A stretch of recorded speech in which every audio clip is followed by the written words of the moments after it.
দেখো আজকে আমি গণিত বিষয় থেকে এইচসিএফ অ্যান্ড এলসিএম অর্থাৎ গসাগু ও লসাগু থেকে আজকের এই পার্ট 1 ভিডিওতে বাছাই করা বেশ কিছু অঙ্ক তোমাদের জন্য নিয়ে এসেছি। যে অঙ্কগুলো তোমাদের বিভিন্ন কম্পিটিটিভ পরীক্ষা যেমন ডাব্লিউপি ফুড এসআই ক্লার্কশিপ এই সমস্ত বিভিন্ন কম্পিটিটিভ পরীক্ষায় অনুসরণের ক্ষেত্রে এই অঙ্কগুলো খুবই গুরুত্বপূর্ণ। তো আমি একদম ভিডিওটি লং করতে চাইছি না, তাই চলে যাচ্ছি ভিডিওর মূল পর্বে। তো দেখো আজকের প্রথম অঙ্কটা কি বলেছে, 1 নাম্বার, যে কোন ক্ষুদ্রতম কোন সংখ্যাকে 57, 76 এবং 190 দ্বারা ভাগ করলে প্রতি ক্ষেত্রে 1 অবশিষ্ট থাকবে। তো আমি প্রথমে কি করব, এই 57, 76 এবং 190 দিয়ে যদি আমি 190 যদি আমি লসাগু বের করি, তার মানে 19 দিয়ে ভাগ যাবে, 19 3 57, 19 4 76, 19 10 190। এরপরে দেখো 2 দিয়ে ভাগ যাচ্ছে, এখানে 3 থেকে যাবে, 2 দিয়ে 4, 2 5 10। তাহলে এই যে সংখ্যাগুলো আমি পেলাম এদের গুণফলটাই হবে কি এলসিএম। এলসিএম অর্থাৎ লসাগু কি হবে 19, 2, 3, 2, 5।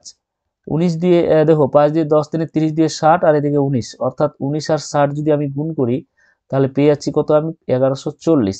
তাহলে এই যে 1140 পেলাম, আসলে এই যে 57, 76 এবং 190 দ্বারা আমরা যদি এখন 1140 সংখ্যাটাকে ভাগ করি তাহলে কিন্তু পুরোপুরি বিভাজ্য হবে।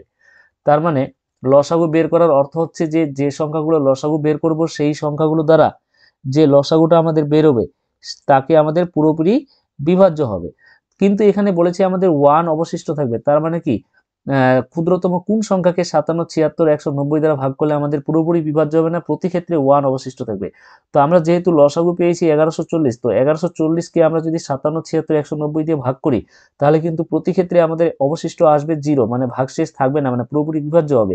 যেহেতু বলেছে অবশিষ্ট থাকবে 1, তাহলে আমরা এই 1140 এর সঙ্গে যদি 1 যোগ করে দিই তাহলে আমরা পেয়ে যাব কত, 1141। এখন যদি আমরা এই 1141 কে 57, 76 এবং 190 দ্বারা যদি ভাগ করি তাহলে দেখবে প্রতি ক্ষেত্রে আমাদের ভাগশেষ থাকবে কত, এখানে এই যে 1 যোগ করে দিয়েছি মানে 1 ভাগশেষ থাকবে। অর্থাৎ আমাদের নির্ণীয় ক্ষুদ্রতম সংখ্যা হচ্ছে আমাদের 1141, যে সংখ্যাটাকে 57, 76, 190 দ্বারা ভাগ করলে প্রতি ক্ষেত্রে 1 অবশিষ্ট থাকবে। এবার দেখো 2 নম্বর অঙ্ক বলেছে দুটি সংখ্যার লসাগু। দেখো 2 নম্বর অঙ্ক আমাদের কি বলেছে, দুটি সংখ্যার লসাগু 315, তাদের অনুপাত বলেছে 5:7। তাহলে বলেছে কি তাদের গুণফল কত, মানে সংখ্যা দুটির গুণফল কত। তো যেহেতু 5:7 বলেছে তাহলে আমি প্রথম সংখ্যাটা ধরে নিচ্ছি 5x আর দ্বিতীয় সংখ্যাটাকে ধরে নিচ্ছি আমি 7x। তাহলে এই 5x এবং 7x এর যদি আমি লসাগু বের করি তাহলে লসাগু মানে কি, দেখো এখানে কমন আছে x, আর 5 আর 7 যেহেতু মৌলিক সংখ্যা তার মানে হয়ে যাবে আমাদের 35x। লসাগু আমাদের 35x। আবার আমাদের এখানে সংখ্যাই বলে দিয়েছে কত, লসাগু কত বলেছে 315। তাহলে অতএব আমি বলতে পারি 35x সমান সমান কত, 315।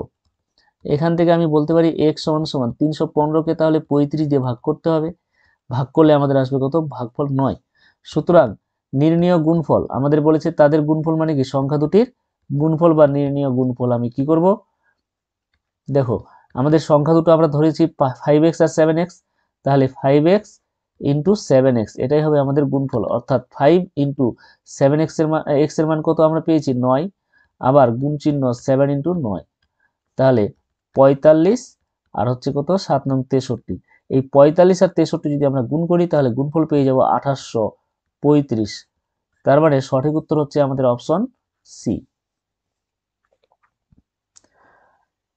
এবার দেখো 3 নম্বর প্রশ্নটা কি বলেছে, যে দুটি সংখ্যার লসাগু 60, তাদের অনুপাত 3:4। অনুপাত দিয়ে থাকলে আমরা সংখ্যা দুটো ধরে নিব কত, 3:4, মানে প্রথম সংখ্যাটা 3x ধরবো আর 4 আছে মানে দ্বিতীয় সংখ্যা ধরবো 4x। তাহলে দেখো এদের লসাগু একই রকম কি হবে, 3 আর 4 মানে কি লসাগু 12, 3 আর 4, আর দু জায়গায় আমরা দেখতে পাচ্ছি x কমন, মানে লসাগু হবে 12x। আবার লসাগু এখানে আমাদের প্রশ্নে ভালো করে দেখো 60 বলে দিয়েছে, তাহলে আমি বলতে পারি যে 12x ইকুয়াল টু কত 60, অর্থাৎ x ইকুয়াল টু 12×60, মানে x এর মান কত পেলাম 5। সুতরাং আমাদের বলেছে সংখ্যা দুটির যোগফল, তো সংখ্যা দুটো আমরা তো 3x আর 4x পেয়েছি, তাহলে অতএব যোগফল সংখ্যা দুটোর যোগফল হবে আমাদের কি, সংখ্যা দুটোর যোগফল হবে সমান সমান 3x প্লাস 4x, অর্থাৎ 7x।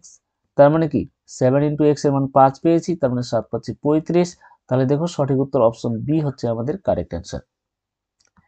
এরপর দেখো 4 নম্বর প্রশ্নটা কি বলেছে, দুটি সংখ্যার লসাগু ও গসাগু যথাক্রমে 36 এবং 6, একটি সংখ্যা বলে দিয়েছে 12, তাহলে অপর সংখ্যাটি মানে অন্য সংখ্যাটি কত? তাহলে অন্য সংখ্যাটি বা অপর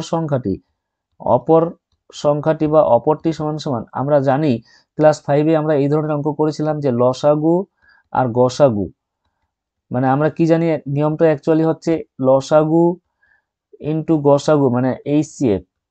এই লসাগু আর গসাগু যদি গুণ করা হয় তাহলে যেটা আমরা পাবো সেটা হচ্ছে সংখ্যা দুটির গুণফল, মানে ফার্স্ট সংখ্যা ইন্টু সেকেন্ড সংখ্যা। এই নিয়ম থেকে আমরা পেয়ে যাব যেটা বের করতে বলেছে অপর সংখ্যা, মানে এখানে দ্বিতীয় সংখ্যাটা আমাদের অপর সংখ্যা। তাহলে লসাগু এবং গসাগু মানে গুণ করব, গুণ করে দেখো অপর সংখ্যা এই একটি সংখ্যা আমাদের বলে দিয়েছে যেটা, ওটাকে দিয়ে আমরা ভাগ করব, মানে নিচে একটি সংখ্যা, এটা হচ্ছে ফর্মুলা। তাহলে লসাগু বলেছে আমাদের কত 36, আর গসাগু বলেছে কত 6, আর অপর একটি সংখ্যা বলে দিয়েছে আমাদের 12। তাহলে 12 3 36, 6 3 18, মানে অপর সংখ্যাটি আমাদের হয়ে গেল কত 18, অর্থাৎ অপশন সি হচ্ছে সঠিক উত্তর।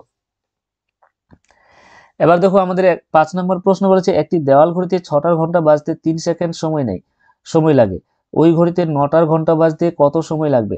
দেখো ঘন্টা বলতে আমাদের যে দেওয়াল ঘড়িতে এই যে এরকম একটা ঘন্টা ঝুলানো থাকে, তো ঘন্টার কাঁটাটা যখন আমাদের বলছে এই ঘড়িতে যখন ছটা বাজবে তাহলে দেখো 6টা বাজার সময় কিন্তু ঘন্টার কাঁটাটা স্টার্টিং পয়েন্টেই কিন্তু একবার বেজে যাবে। তাহলে একবার বেজে যাওয়ার পরে 6 - 1 মানে থাকছে কত 5 বার। এই 5 বার বাজার জন্য আমাদের কিন্তু এই ঘন্টার কাঁটাটা এরকম 5 বার যাতায়াত করবে।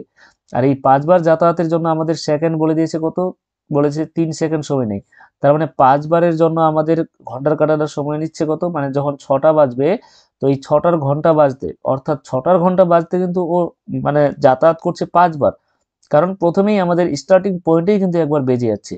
তাহলে 5 বার বাজতে মানে 5 বার ঘন্টাটা যাতায়াত করতে, মানে 6টা বাজতে 5 বার ঘন্টাটা যাতায়াত করছে, তার মানে 5 বারে ওর সময় লাগছে কত 3 সেকেন্ড। তাহলে একবারের জন্য সময় কত লাগবে? একবারের জন্য সময় লাগবে 3/5 সেকেন্ড। এখানে আমাদের বলেছে 9টার ঘন্টা, তাহলে 9টার ঘন্টা বাজতে ওকে যাতায়াত করতে হবে 9 - 1 মানে 8 বার।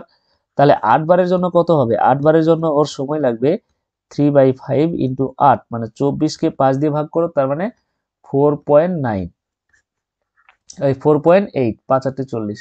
দেখো এখানে আমাদের আসবে 24 বাই কত 5, তার মানে 5 4 20 আর 5 8 40, মানে 4.8 সেকেন্ড, মানে অপশন ডি হচ্ছে আমাদের সঠিক উত্তর।